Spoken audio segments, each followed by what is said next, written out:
哎呀，萨迪嘎盖ơi xí ấy con chớt萨迪嘎盖ơi xí ấy con xí plai đom bong ấy yak pro chắc khni lên sa đi cả kẹo ơi sa đi cả kẹo ơi chớt រឿងតាចាស់និងសត្វស្វាមានរឿងនិទានដំណាលថាមានប្តីប្រពន្ធចាស់ពីរនាក់បានចិញ្ចឹមសត្វស្វាមួយហ្វូងដើម្បីទុកប្រើពួកវាឲ្យទៅបេះផ្លែឈើយកមកឲ្យគាត់រៀងរាល់ព្រឹកតានិងយាយបានហៅស្វាទាំងអស់មកប្រជុំគ្នានៅមុខផ្ទះគ្នាយើងគឺពីដេកអស់ហើយទៅប្តីប្រពន្ធពីរអ្នកនោះគឺអើយ ក្រោកមិនទាន់បានដេកផងភ្លើងបាត់ទៅហើយមែននឹងហើយអស់កម្លាំងដល់ហើយនេះ này à xoa cầm hôi chập trên bị trung mọ ở luôn lao vui mình đã mà report ở lâu hơi anh chập trên mọ luôn ចាញ់ឲ្យលឿនឡើងទៅពួកយើងត្រូវរំពត់ទូកសាច់ឥឡូវហើយអាលឿនឡើង ម្នាក់មករពតឥឡូវហើយ ដើរទៅរកយាយរបស់ឯងទៅអើយខ្ជិលមែនពួកអាស្វាអស់នេះ ចាញ់មកលឿនមកចង់ស៊ីរំពាត់មែនទេតានិងយាយបានត្រៀមរំពាត់មួយជាស្រេចសម្រាប់ធ្វើទណ្ឌកម្មស្វាណាមួយដែលមិនស្ដាប់បង្គាប់តាបានចាត់ឲ្យស្វាដែលមានអាយុច្រើនជាងគេដឹកនាំស្វាដទៃទៀតចូលព្រៃដើម្បីបេះផ្លែឈើ ស្វាចាស់ឯងជាអ្នកដឹកនាំក្រុមរបស់ឯងទៅបេះផ្លែឈើហើយយើងនឹងដាក់កំណត់ថាក្នុងផ្លែឈើដែលពួកស្វាឯងបានបេះត្រូវតែយកមកឲ្យយើងកុំឲ្យបាត់មួយផ្លែឲ្យសោះឬក៏លួចស៊ីឲ្យសោះណាបើស្វាមួយណាមិនធ្វើតាមទេយើងនឹងដាក់ទណ្ឌកម្មវាយពួកឯងទាំងអស់គ្នាជាក់ជាមិនខាន ស្វាទាំងអស់ត្រូវរងទុក្ខជាទម្ងន់ ជាក់ជាមិនខាន ស្វាទាំងអស់ត្រូវរងទុក្ខជាទម្ងន់ណាមួយត្រូវហត់នឿយនឹងស្វែងរកផ្លែឈើហើយមួយទៀតត្រូវតាជ័យធ្វើបាបប្រសិនបើរកផ្លែឈើឲ្យគាត់មិនបាន តើយើងនាំគ្នាទៅរកបេះផ្លែឈើឲ្យតាយាយនឹងឲ្យហើយនឹងអាលបានទៅសម្រា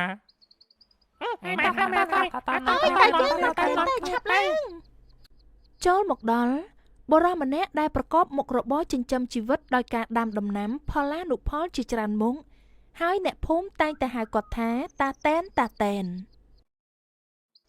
ហើយរាល់ថ្ងៃបានចំការនឹងហើយគ្រាន់ដើរបោចស្មៅស្រោចទឹកដាក់ជីបំបត្តិអបសុក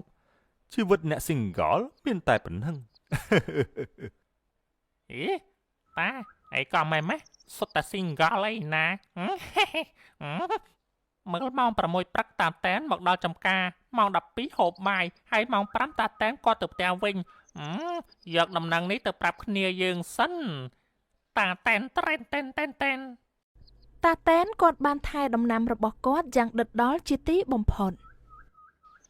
អាយ៉ាសារិកាកែវអើយស៊ីអីកងឈើសារិកាកែវអើយស៊ីអីកងស៊ីផ្លែដំបងយ៉ាស់ប្រចឹកគ្នាលេងសារិកាកែវអើយសារិកាកែវអើយឈើ ហើយអ្នកភូមិតែងតែដោះដូរបន្លែផ្លែឈើទាំងអស់ជាមួយនឹងតាតែនព្រោះថាដំណាំរបស់គាត់មានឲ្យជារសឈ្ងុយឆ្ងាញ់ណាស់ អាយ៉ាសារិកាកែវអើយ តាតែនអើយតាតែនហើយនៅចំការអត់ហ្នឹង សារិកាកែវអើយស៊ីអីក លឺសំឡេងតាតែនហាញតាម៉ែ ផ្លែដំបងយ៉ាស់ប្រចឹក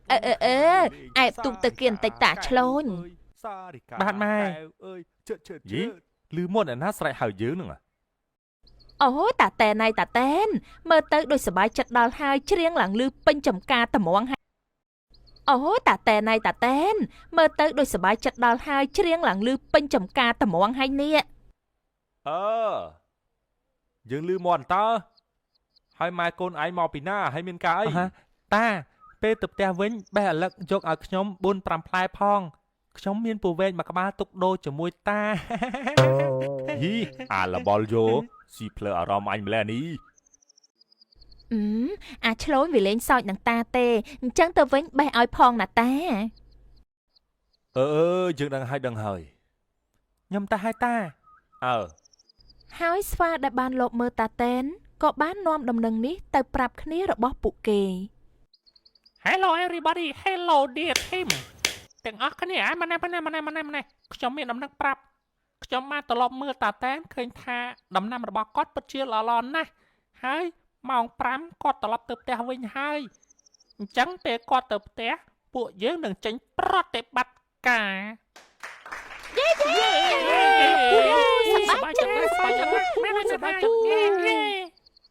ថ្ងៃមួយតាតែនយើងក្រោកពីព្រលឹម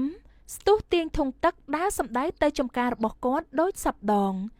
ស្រាប់ដល់ពេលដែលគាត់ទៅដល់ចំការរបស់គាត់ភ្លាមគាត់បានឈរស្រឡាំងកាំងធ្លាក់ដងរែកពីលើស្មាចំហមាត់ធ្លុងហើយបើកភ្នែកធំៗមើលទៅដំណាំរបស់គាត់ឃើញជ្រុះពេញដីនិងខូចខាតអស់ជាច្រើនកន្លែង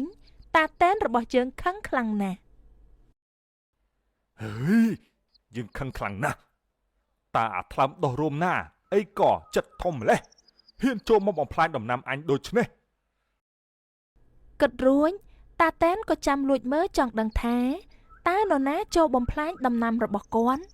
ត់រងចាំលបមើលរហូតដល់ថ្ងៃត្រង់គ្មានឃើញស្រមោលចោលណាមួយលេចមុខមកសោះ មិនអីទេពួកឯងកុំឲ្យអញឃើញមុខឲ្យសោះមិនអីទេពួកឯងកុំឲ្យអញឃើញមុខឲ្យសោះ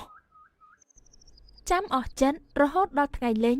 ទើបគាត់ដើរសម្ដៅទៅលំនៅឋានរបស់គាត់វិញទាំងលហិតលហើយរាងកាយដោយអស់កម្លាំងតាំងពីម្សិលមិញផងតាតែនក្រោកយឺតជាងរាល់ថ្ងៃតាតែនបានរៀបចំដុតត្រីបង្ហើរក្លិនឲ្យឈ្ងុយពេញក្នុងខ្ទមចំការរួចហើយតាតែនយើងដើរទៅមើលដំណាំរបស់គាត់ពីមួយថ្ងៃទៅមួយថ្ងៃតាតែនតែងតែសង្កេតឃើញដំណាំរបស់គាត់ត្រូវគេលួចបេះស្ទើរតែរៀងរាល់ថ្ងៃគាត់ពិតជាក្តៅចិត្តណាស់ក៏សម្រេចចិត្តមិនទៅផ្ទះនោះទេ យើងនឹងនៅចាំមើលតើអាថ្លើមធំណាដែលមកបំផ្លាញដំណាំរបស់យើងស៊ីឆ្អែតហើយវានៅបេះកំតិចទៀតយីពួកអានេះ តាតែនដេកចាំយាមចំការរួមទាំងប្រដាប់ប្រដាដោយមានអាវុធនៅនឹងដៃមានដំបងកំបិនរងចាំមើលចង់ដឹងថាតើចៅឯណាហ៊ានចូលចំការបេះត្រសក់ស្ទើររាល់ថ្ងៃយ៉ាងនេះ អាណាខ្លាំងចូលមកដឹងតែត្រូវបោះអញហើយ រសៀលរៀងជ្រេព្រះសុរិយាបន្ទាបខ្លួនកប់បាត់ទៅតាតែនឃើញស្រមោលលោតផ្លោតពីដើមឈើមួយទៅដើមឈើមួយទៀតនៅឯជាយព្រៃម្ខាង ចំសមល់អីចេះ ពួកនោះប្រហែលរូបភាពស្វាមួយហ្វូងកំពុងតែរត់សម្ដៅចូលចំការរបស់គាត់តាតែននឹកក្នុងចិត្តថា យើអាចោស្វាទាំងអស់នេះតើដែលចូលមកបង្ហាត់ដំណាំរបស់អញអាស្វាអស់នេះតើអាស្វាអស់នេះវាមកពីណាអេព្រោះតាំងពីធ្វើចំការនៅមាត់ស្ទឹងនេះមកជាង10ឆ្នាំមកហើយមិនដែលមានសត្វឯណាចូលមកបំផ្លាញដំណាំរបស់ គ្រាន់តែឃើញស្វាចូលចំការភ្លាមតាតែនប្រញាប់វាយស្គរនិងចោលដំបងបង្អើហ្វូងស្វាអីចាសម្រែកអីចា សម្រែកផ្សេងចេះ តាតែនខំស្រែកយ៉ាងលឺថា យើ សម្រែកផ្សេងចេះ តាតែនខំស្រែកយ៉ាងលឺថា យើអាស្វាកំហូចឆាប់ថយចេញឲ្យឆាប់ទៅពួកឯងមកបំផ្លាញរបស់យើងទៀតហើយមែនទេឆាប់ចេញឲ្យអស់ទៅពួកអាស្វាចង្រៃ តាតែនបានចោលដំបងធ្វើឲ្យស្វាខ្លះរងរបួសនិងផ្អើប្រសេកប្រសាចពេញនឹង អូយដំបងចាស់អូយឈឺណាស់ឈឺណាស់អាយឈឺណាស់អាយនោះពួកយើងតាតែនតើនេះ ហ្វូងស្វាកាលបើឃើញគ្នាត្រូវរងរបួសដោយដំបងរបស់តាតែនពួកស្វាប្រញាប់ប្រកាសអាសន្នហ្វូងស្វាបានភ័យស្លន់ស្លោព្រោះមិននឹកស្មានថាតាតែននៅចាំពួនស្ទាក់ចាំវាយប្រហារពួកវាដូច្នេះសោះមេស្វារត់ផងស្រែកមកកាន់កូនចៅរបស់ពួកវាខ្លាំងថា អើយណាវ៉យអើយរត់ឲ្យលឿនតាតែនមកហើយបើមិនរត់ប្រយ័ត្នងាប់នឹងរបួសពេញទៅណាគ្នាយើងឆាប់ឡើងចូលព្រៃវិញភ្លាម មែនហើយពួកយើងត្រូវរបួសធ្ងន់ធ្ងរណាស់ឈឺណាស់ពួកហ្វូងស្វាទាំងអស់ឮមេរបស់វាស្រែកដូច្នេះខ្លះត្រូវរបួសស្រាលខ្លះត្រូវរបួសធ្ងន់នាំគ្នារត់ចូលព្រៃលែងហ៊ានអើតក្បាលមកទៀតស្អែកឡើងតាតែនដើរសម្ដៅទៅចុងចំការម្ខាងនៅជាប់នឹងព្រៃក្បែរមាត់ស្ទឹងគាត់ដើរតាមដានជើងស្វាដែលរត់ចូលទៅក្នុងព្រៃនោះទើបដឹងថា យើអាស្វាអស់នេះព ពួកវាឆ្លងតាមមែកឈើដែលបាក់ដួលរលំនៅឯមាត់ព្រែកនេះតើអញ្ចឹងតើបានជាលិចមុខពួកវាចូលមកក្នុងចំការបំផ្លាញដំណាំយើងអស់ព្រោះពីមុនមកយើងមិនដែលជួបស្វាទាំងអស់នោះសូម្បីតែមួយក្បាលសោះ ដឹងពីមូលហេតុកាលណាតាតែនក៏ប្រញាប់ប្រញាល់ប្រមូលកម្លាំងអ្នកភូមិ 4-5 នាក់ឲ្យមកជួយចាប់ទាញដើមឈើដែលជាស្ពានចម្លងស្វាហើយក៏ជាមូលហេតុធ្វើឲ្យចំការរបស់គាត់ខូចខាតដោយសារដែលជាស្ពានចម្លងស្វាហើយក៏ជាមូលហេតុធ្វើឲ្យចំការរបស់គាត់ខូចខាតដោយសារស្នាដៃពួកស្វាទាំងអស់នោះដែរនិយាយពីពួកស្វាវិញក្រោយពីពួកវាដឹងថាតាតែនយាមល្បាតចំការយ៉ាងតឹងរឹងមកពួកវាបានសម្រេចចិត្តទៅរកស៊ីនៅកន្លែងដើមវិញស្វាទាំងនោះពិគ្រោះគ្នាថា ណែពួកយើងមិនអាចចូលទៅលួចបេះត្រសក់របស់តាតែនបានទៀតទេព្រោះតាតែននេះអើយមានការយាមកាមល្អណាស់ហើយមិនស្រួលគាត់រៀនតាក់ជុំវិញចំការទៀតផងបើអញ្ចឹងយើងគួរតែទៅរកចំការអ្នកផ្សេងវិញ មែនហើយនៅឯត្រៃម្ខាងខាងលិចនោះក៏មានចំការត្រសក់និងឪឡឹកមួយផ្សេងដែលកំពុងតែក្តឹបពេញឆ្ងាញ់ ហើយបើអញ្ចឹងពួកយើងទៅចំការនោះទៅប្រកាសជាមិនខុសបំណងទេយើងបេះឲ្យច្រើនយកមកទុកឲ្យម្ចាស់យើងផង ពួកស្វាទាំងអស់ស្រែកទ្រហោយល់ព្រមម្ដងម្នាក់ចែកចចាច់លាន់ពេញព្រៃ យល់ព្រម ជេយល់ព្រម មិនអាចតា គិតមួយសន្ទុះមេស្វាក៏លើកដៃខាត់ហើយនិយាយឡើងថា ឈប់សិនតែពួកយើងឆ្លងទៅត្រៃម្ខាងបានយ៉ាងដូចម្ដេចទៅបើទឹកស្ទឹងឡើងខ្ពស់ដូច្នោះ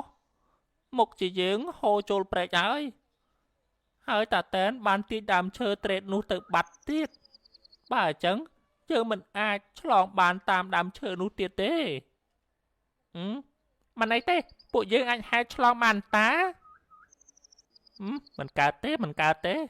ទឹកហូរខ្លាំងណាស់ហើយគួចទៀតផងប្រសិនបើជាពួកយើងហែលប្រកាសជាលងស្លាប់មិនខានទេបើអញ្ចឹងយើងចាំមើលទូកអ្នកស្រុកពេលណាមានទូកមកដល់ពួកយើងសុំគេទៅដោយសារឆ្លងទៅត្រៃម្ខាងទៅលោកម្ចាស់ គិតគ្នាដូច្នោះហើយពពួកស្វា